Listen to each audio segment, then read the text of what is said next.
Hey everybody, welcome to the bonus video. Still here with Casey Cavaliere from Wonder Years, not the Wonder Years band, unless you're looking at the actual tags. But here we're going to talk about Loneliest Place on Earth festival coming up. We'll just kind of jump right into it. Give us the details on it, how it came about, and any future plans.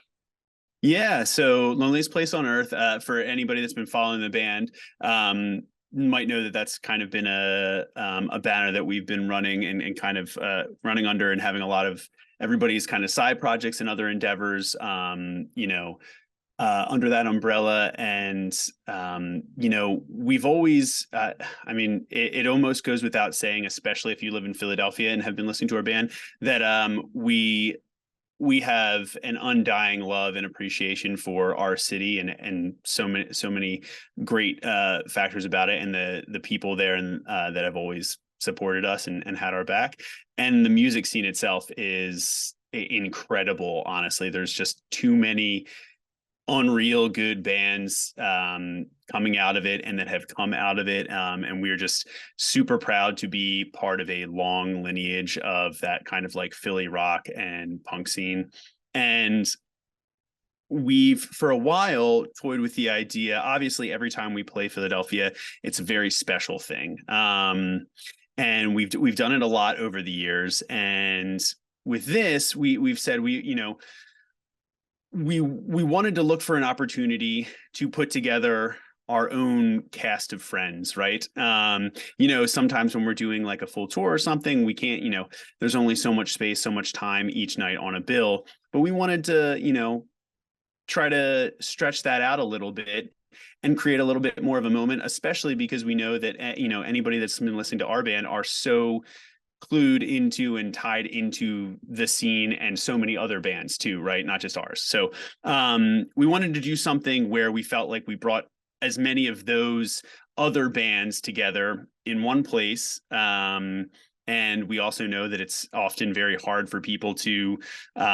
travel to see tours, especially on different weird nights out of the week and things like that. So this was a great opportunity, we felt, after having toyed around with the idea for a few years, to take our stab at curating something like that, right? And so we went to the people at Franklin Music Hall, and they graciously recommended that we could use their outdoor space, where I've seen a bunch of bands over the years. I think one of the last sets I saw out there was Run the Jewels, maybe.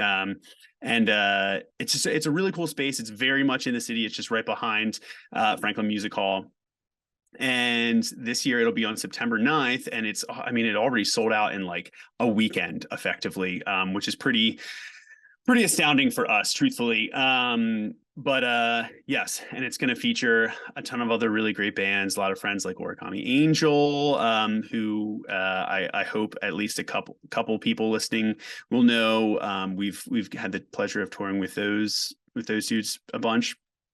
Our good friend Laura Stevenson, and a number of others, Action Adventure, Anxious, and Sweet Pill. Again, like I said, so many like Philly staples, but also just staples from our, from our world and the scene that we really value and appreciate. It's going to be an incredible friggin' show. I part of me almost wishes I didn't have to play it, that I could just go as and just watch it. I mean, I still will be watching all the bands, but I'll still have to be, we'll be helping run it, so to speak. So but yeah, so we're doing that. We're going to do some other cool things around it. And again, it's the first year we've done it.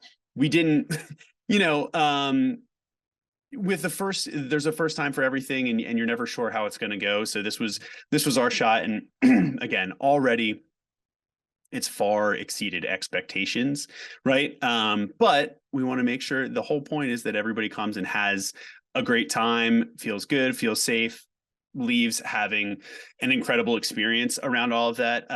Speaking of Greatest Generation, we're going to be playing Greatest Generation all the way through, because that record came out a decade ago. So how time flies. So it's also kind of our way of being able to celebrate that record and do it in a cool way in our hometown, You're going to play Funeral all the way through with that as well? Well, it's on the album. All right. Just making sure. Just making sure. I feel like a couple people would be a little upset if we didn't, Yeah. you know? So are there plans? Because like you said, it far exceeds expectations, sold out in 2.5 days, maybe. Yeah, really So quick. is this something that we want to make a Wonder Year staple in Philadelphia, or is it something that's going to be an annual kind of rotating around the region or throughout the country? Well, it's probably a little early to tell right now. Like I said, too, Optimistic.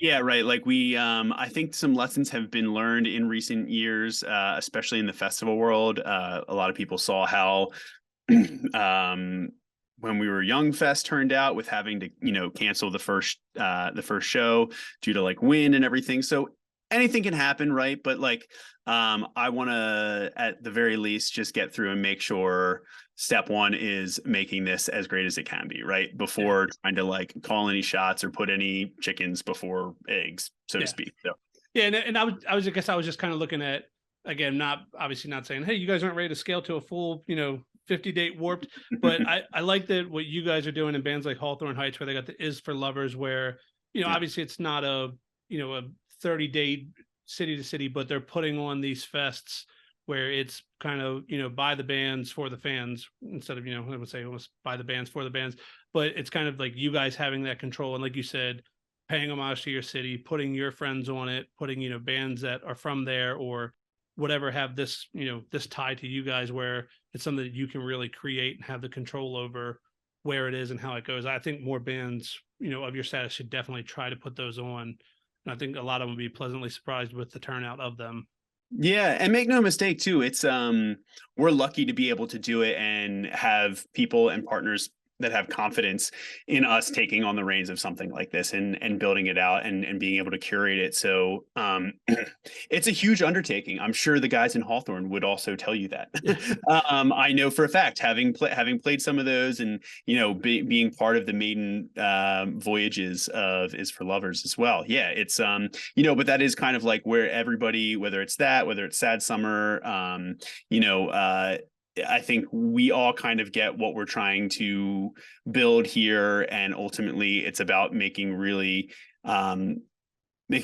great spaces for people to have a really good time, especially in the void of Warped Tour as well. Of course, like that is for many, especially of our age and generation, a missed institution and summer highlight, right? So summer is festival season, and in that way, so there's, I don't think there will ever be something that in that way scales from a city to city thing that looks and sounds exactly like that, right?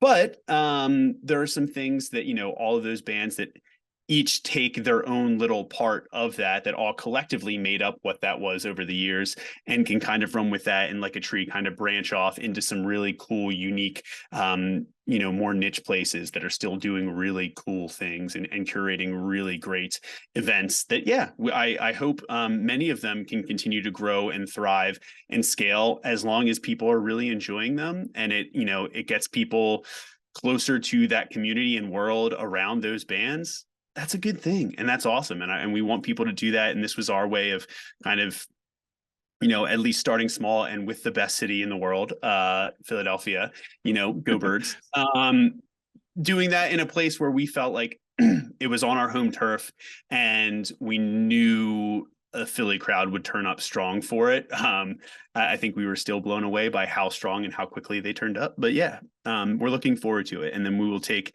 everything one step further as that all goes on.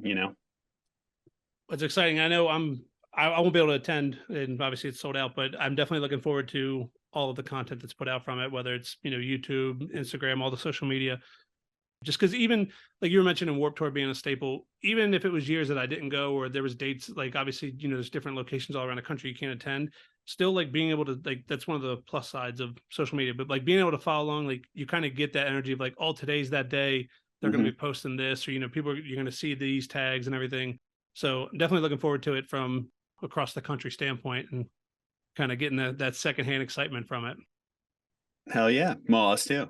Yeah, for sure. Well, we'll wrap that up for the bonus. So again, if you clicked over from the main episode, I appreciate it. And thanks to Casey for the time. Cheers. Yeah. Thanks for having me. We'll talk soon. All right. Thanks.